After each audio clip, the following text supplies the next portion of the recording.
મિત્રો આજે આપણે વાત કરવાના છીએ સ્વરોજગાર લોન યોજના વિશે જેમના ઓનલાઈન ફોર્મ ભરાવાના શરૂ થઈ ગયેલ છે. ઓનલાઈન ફોર્મ વિશે સંપૂર્ણ માહિતી તમને આ વિડીયોની અંદર આપવાની છે, તો વિડીયોને પૂરો જોવા વિનંતી. જો તમને વિડીયો ગમે તો લાઈક કરી દેજો, તમારા મિત્રો સુધી શેર કરજો અને ચેનલને સબસ્ક્રાઇબ કરી લેજો, જેથી આવી કોઈ પણ માહિતી આપ સુધી પહોંચતી રહે. ચાલો શરૂ કરીએ. તો મિત્રો અહીંયા તમે જોઈ શકો છો 27/7/2026ના દિવસે સ્વરોજગાર લોન અંતર્ગત વર્ષ 2026-27ના ઓનલાઈન અરજીપત્રકો છે, એમની મુદત તારીખ 22/8/2026 સુધી છે. એ તમામ જિલ્લાઓની અંદર લંબાવવામાં આવી છે. તો તમે 22/8/2026 સુધી આ યોજનાનો લાભ મેળવી શકો છો. તો હવે આપણે જોઈએ કે તમે કઈ રીતે ઓનલાઈન અરજી કરી શકશો. સૌપ્રથમ તમારે ઈ સમાજ કલ્યાણ પોર્ટલ છે ને ઓપન કરી લેવાનું છે. eSamajkalyan.gujarat.gov.in એમની વેબસાઇટ છે. અહીંયાથી મિત્રો તમે જોઈ શકો છો કે કૃપા કરીને નોંધણી કરો. જે નવા યુઝર છે એના માટે પહેલાં તો નોંધણી કરવાની છે, તો અહીંયા તમારે ક્લિક કરી દેવાનું છે. અહીંયા મિત્રો રજિસ્ટ્રેશન ફોર્મ ઓપન થઈ જશે. તમારા આધાર કાર્ડ પ્રમાણે તમારે અહીંયા ઇંગ્લિશમાં નામ લખી દેવાનું છે. મેલ ફિમેલ જે પણ જેન્ડર હોય તમે સિલેક્ટ કરી લેશો. અહીંયાથી મિત્રો તમારે જન્મ તારીખ છે એ સિલેક્ટ કરી લેવાની છે આ રીતે. ત્યાર પછી તમારા આધાર કાર્ડનો નંબર લખવાનો છે. ઈમેલ આઈડી આપવું હોય તો ઠીક, બાકી એને ખાલી ખાનું પણ છોડી શકો છો. અહીંથી તમારે તમારી કાસ્ટ છે એને સિલેક્ટ કરી લેવાની છે. મોબાઈલ નંબર તમે આ ખાનાની અંદર લખશો. અહીંયા મિત્રો તમારે પાસવર્ડ છે એ લખી દેવાનો છે. જે પાસવર્ડ તમે અહીંયા લખેલો એ જ પાસવર્ડ ફરી પાછો તમારે અહીંયા લખવાનો છે. અહીંયા સિમ્પલ ગણિતમાં તમને કેપ્ચા જોવા મળશે, તો અહીંયા તમારે એનો જવાબ આપવાનો હોય છે અને ત્યાર પછી રજીસ્ટર કરી દેવાનું છે. તમારી પાસે કન્ફર્મેશન માંગશે, તમારે ઓકે આપી દેવાનું છે. એટલે તમે જે મોબાઈલ નંબર આપેલો છે એમાં તમને યુઝર આઈડી છે એ મળી જશે. મિત્રો આ યુઝર આઈડી મળી જાય ત્યાર પછી ફરી પાછું તમારે હોમ પેજ ઉપર આવી જવાનું છે. અહીંયા યુઝર આઈડી લખવાનું છે, તમે જે પાસવર્ડ રાખેલો એ જ લખવાનો છે અને અહીંયા આપણે કેપ્ચા છે એ લખી દેવાના રહેશે. ત્યાર પછી તમારે લોગિન કરી દેવાનું છે. જેવું તમે લોગિન કરશો મિત્રો એટલે આ પ્રકારે તમને પેજ જોવા મળશે. અહીંયા તમને જેટલી પણ યોજનાઓ લાગુ પડતી હશે તમામનું લિસ્ટ છે અહીંયા જોવા મળશે. જેમાં મિત્રો આપણે અહીંયા જોવા મળશે સ્વરોજગાર લક્ષી લોન યોજના સૈદ્ધાંતિક. તો આ ઓપ્શન ઉપર તમારે ક્લિક કરી દેવાનું રહેશે. હવે મિત્રો આ યોજના વિશે આપણે સંપૂર્ણ માહિતીનો એક વિડીયો બનાવેલો છે કે કોને આ લાભ મળવા પાત્ર છે, ક્યાં ક્યાં ડોક્યુમેન્ટ જોશે, આ તમામ માહિતી તમે અહીંયા જોઈ શકો છો. તો એની પણ લિંક હું તમને ડિસ્ક્રિપ્શનમાં આપી દઉં છું, ત્યાંથી તમે જોઈ શકો છો. અહીંયા આપણે ઓકે કરી દેશું. એટલે આ રીતે જ્યારે તમે રજીસ્ટર કરેલું ત્યારે મિત્રો જે પણ નામ ને એ બધું આપેલું એ ડિટેલ અમુક ભરાયેલી આવશે. અહીંથી તમારે જાતિ છે એને સિલેક્ટ કરી લેવાની રહેશે. તો જે પણ હોય એ તમે અહીંથી ને સિલેક્ટ કરી શકશો. ત્યાર પછી મિત્રો અહીંયા તમારો મોબાઈલ નંબર છે એ તમારે લખવાનો છે. તમારી પાસે ફોન નંબર હોય તો એ આપી શકો છો, બાકી એને છોડી શકો છો. અહીંયા ઈમેલ આઈડી આપવાનું છે. ત્યાર પછી તમારા રેશન કાર્ડનો નંબર છે એ તમારે લખવાનો છે. અહીંયા માતા પિતાનો મોબાઈલ નંબર કોઈ પણ એક તમારે લખી દેવાનો છે.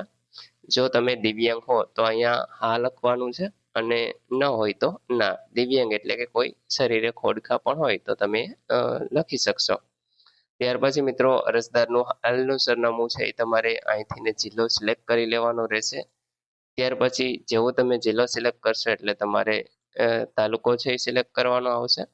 તાલુકો સિલેક્ટ કરશો, અહીંયા તમારે તમારા ગામનું નામ છે એ સિલેક્ટ કરી લેવાનું છે. અહીંયા મિત્રો તમારે પૂરેપૂરું એડ્રેસ છે એ લખી દેવાનું છે અને એ જ રીતે અહીંયા આપણે પિનકોડ નંબર છે એ પણ લખી દેવાનો છે. જેવું તમે ટિક માર્ક કરશો એટલે આ પ્રકારે તમે જોઈ શકો છો કે અહીં જે એડ્રેસ છે એ ઉપર મુજબ આવી જશે. અને જો બંને અલગ અલગ હોય તો અહીંથી ટિક માર્ક હટાવી અને કાયમી સરનામું તમારે અહીંયા લખી દેવાનું છે.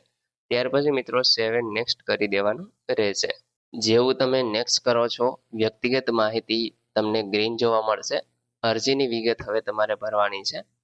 બિન અનામત વર્ગનું પ્રમાણપત્ર નંબર અહીંયા લખવાનો છે અને કઈ તારીખે તમે કઢવેલું એ તારીખ તમારે અહીંયા સિલેક્ટ કરી લેવાની એ રહેશે. ત્યાર પછી વ્યવસાય શું કરે છે, તમારા માતા પિતાનો વ્યવસાય શું છે એ લખવાનો છે. અરજદારના માતા પિતાનો વ્યવસાયનું સ્થળ એટલે કે સરનામું છે એ તમારે આપવાનું છે.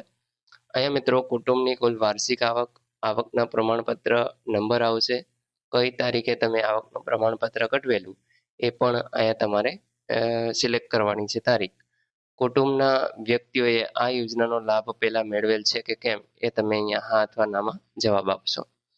અરજદાર વિધવા અનાથ કેટેગરીની અંદર આવે છે કે કેમ, તો આવતા હોય તો હા સિલેક્ટ કરવાનું, નકર ના સિલેક્ટ કરી દેવાનું. ત્યાર પછી નીચે સ્ક્રોલ કરાવશો તો વ્યવસાયની વિગત આપવાની છે. તો અહીંયા તમે જોઈ શકો છો કે લગભગ 40 જેટલા વ્યવસાયો છે. મિત્રો આનો પણ વિડીયો આપણે પહેલા જ બનાવેલો છે કે તમને કયા કયા વ્યવસાયોની અંદર લાભ મળવા પાત્ર છે. તો એ પણ ન જોયું હોય તો એની પણ લિંક છે હું તમને ડિસ્ક્રિપ્શનમાં આપી દઉં છું, ત્યાંથી તમે જોઈ શકશો.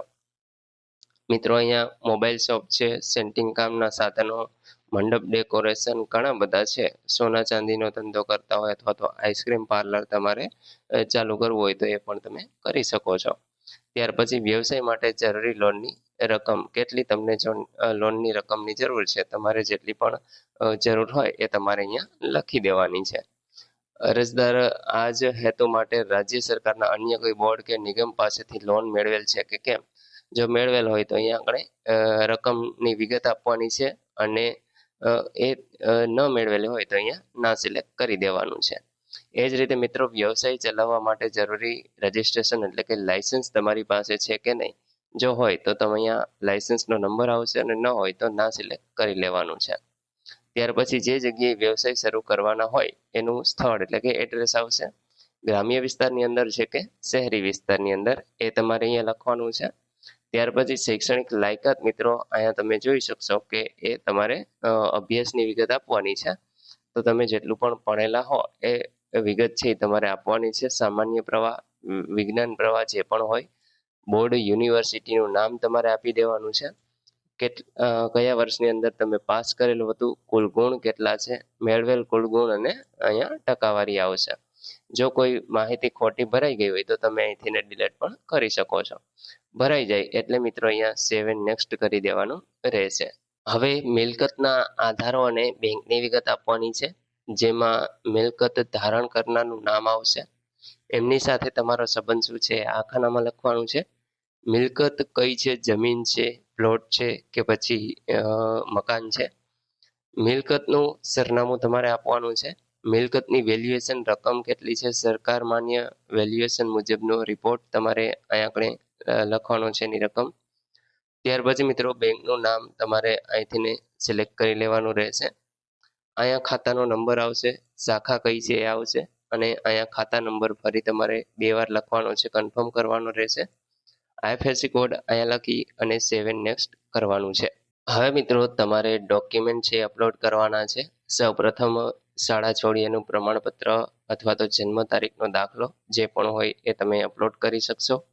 અહીંયા તમારું આધાર કાર્ડ, રેશન કાર્ડ, રહેઠાણનો પુરાવો, બિન અનામત પ્રમાણપત્ર, કુલ વાર્ષિક આવકનું પ્રમાણપત્ર, માર્કશીટ છે એ તમારે અપલોડ કરવાની છે. જો તમે ઇન્કમ ટેક્સ રિટર્ન ભરતા હોય તો એ તમે કરી શકો છો, બાકી છોડી શકો છો. તમારું પાન કાર્ડ છે એ અપલોડ કરવાનું છે. ત્યાર પછી મિત્રો અહીંયા 50ના સ્ટેમ્પ ઉપર તમારે નોટરી કરાવવાની છે, અને એ સંબંધિત જે પણ ગીરો મિલકત છે એ તમારે અહીંયા આગળ એના દસ્તાવેજો, જો જમીન હોય તો 7/12/8ના ઉતારા, ગામ નમૂના નંબર 2, આવી તમામ જે તમારી પાસે દસ્તાવેજો હોય એ તમારે PDF બનાવીને અપલોડ કરવાના રહેશે. ધંધાના અનુભવનો આધાર છે એ તમારે અહીં પેટી, શાખા, સંસ્થા, સરકારના રેકોર્ડ પ્રમાણે નોંધણી રજિસ્ટ્રેશન નંબર સાથે અહીંયા તમારે આધાર પુરાવા અપલોડ કરવાના છે. બેંક પાસબુકની પ્રથમ પાનાની નકલ છે એ તમારે અપલોડ કરવાની છે. અરજદારની સહી આવશે, અને અન્ય કોઈ દસ્તાવેજો તમારી પાસે અવેલેબલ હોય તો એ તમે અપલોડ કરી શકો છો. આ મિત્રો તમામ ડોક્યુમેન્ટ છે 1 MB અથવા તો એનાથી ઓછી સાઇઝના હોવા જોઈએ.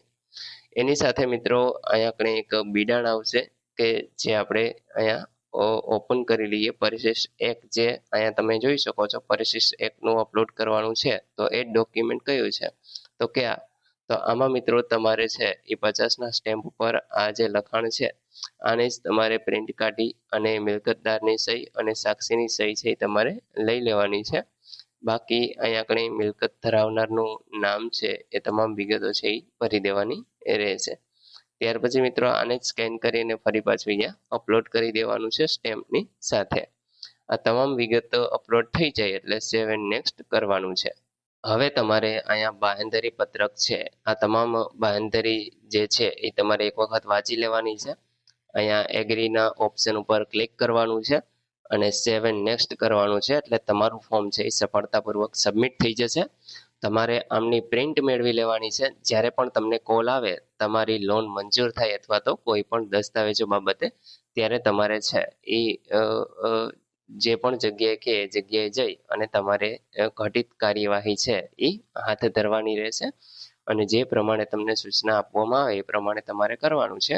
એટલે તમારી લોન છે એ મંજૂર થઈ જશે અને તમે વ્યવસાય છે એ શરૂ કરી શકશો.